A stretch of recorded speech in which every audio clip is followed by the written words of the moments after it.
What's good, everybody? This is CreamSpinachYo, and this is episode 6 of Math, Science, and Modern Warfare 3.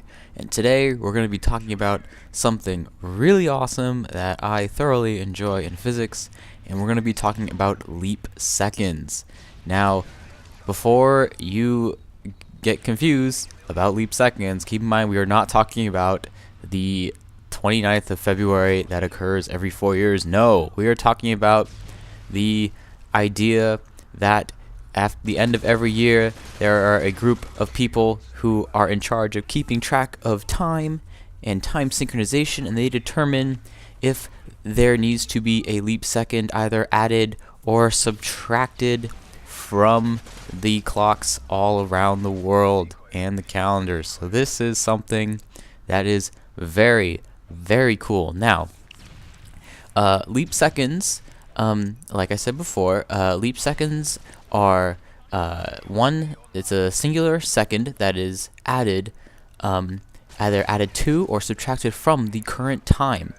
And this is so we keep in synchronization with the Earth's rotation. Now, just in case you are still confused, leap seconds develop because the Earth's rotation is not constant.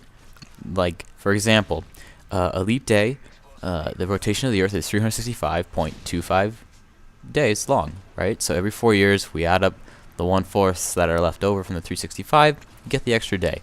Now, leap seconds don't concern with that. What leap seconds do is leap seconds try to keep our clocks in coordination with the Earth's rotation. Now, the Earth's rotation is not constant, and of course, this rotation of the Earth will influence the time. Now, some reasons why the Earth's rotation isn't constant. The tidal effect of the moon slows down the rotation of the Earth. Now, that is, the currents moving back and forth on the Earth will cause it to spin more slowly. You can kind of, it's really, I'm trying to think of an example where you can see this in real life, but if you imagine something just spinning in one direction, and then like you have like something else spinning back and forth like that's on it, it'll slow it down a little bit. Now, also, the Earth's jet stream influences the Earth's rotation, and this is interesting because you're like, oh wow, it's just a bunch of air, right? It's just a bunch of moving air. How does that influence the Earth's rotation? I mean, it's nothing really, but no, it is very powerful, and it does influence the Earth's rotation.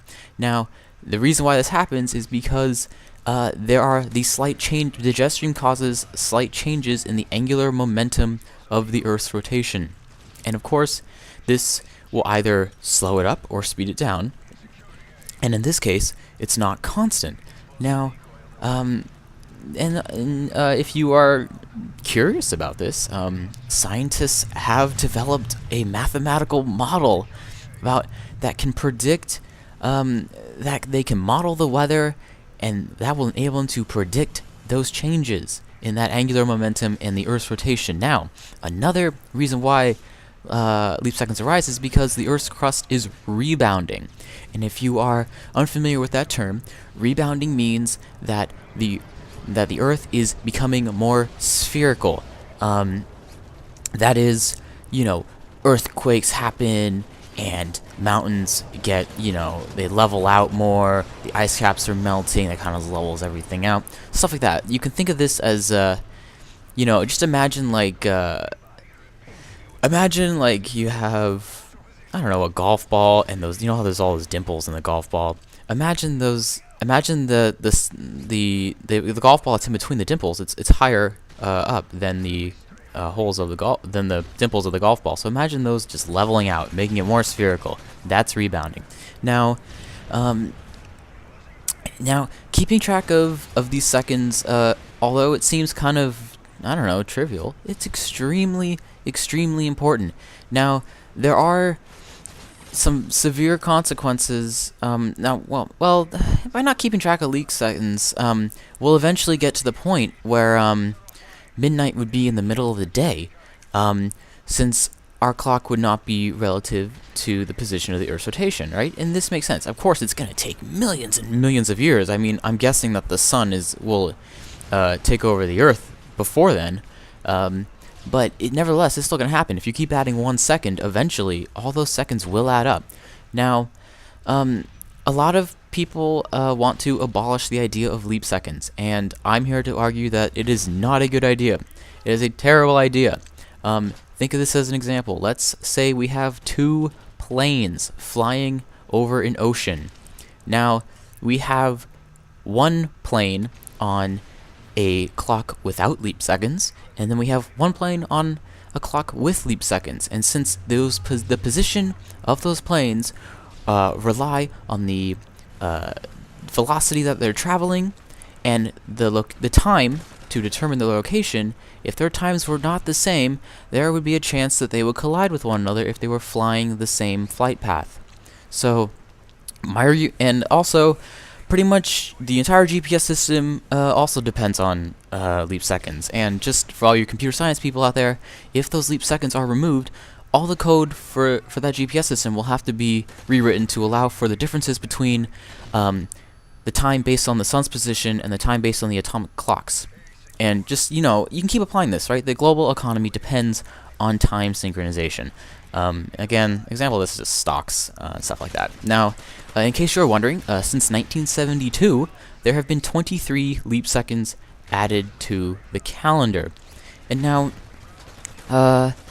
like in the time travel episode, we know that, according to Einstein's theory of relativity, the faster you move, the slower your clock ticks for you. So, you can figure this out by, like for example, the winner of the Indy 500, and you might have to double check my calculation, I'm not sure I got it completely right, but the winner of the Indy 500 has aged 10 to the minus 27 seconds less due to their acceleration, and of course, the people on the equator are aging slower than those not on the equator, right? Because they're on the equator, so they're spinning at a faster rate than those who are living, above or below the equator. Now, eventually, our problem that we have with leap seconds is that our body is trying to fight nature's natural rhythm. And basically, in short, there have been psychological studies where they took people and they put them in a basement with no sense of time. There was no sunlight, anything like that, and their day naturally shifted from 24 hours to 30 something out to about 30, about low 30 hours. So this is that if we don't add leap seconds, we will get to the point where the moon will slow down the Earth's rotation so much that we will eventually arrive at that perfect day where our body rhythm and our cycle matches up with that of the Earth's rotation. However, this is going to take a very, very, very long time to occur. And again, if you are wondering, about an hour's worth of leap seconds will accumulate in about 500 years, and that's what that's part of the modeling problems.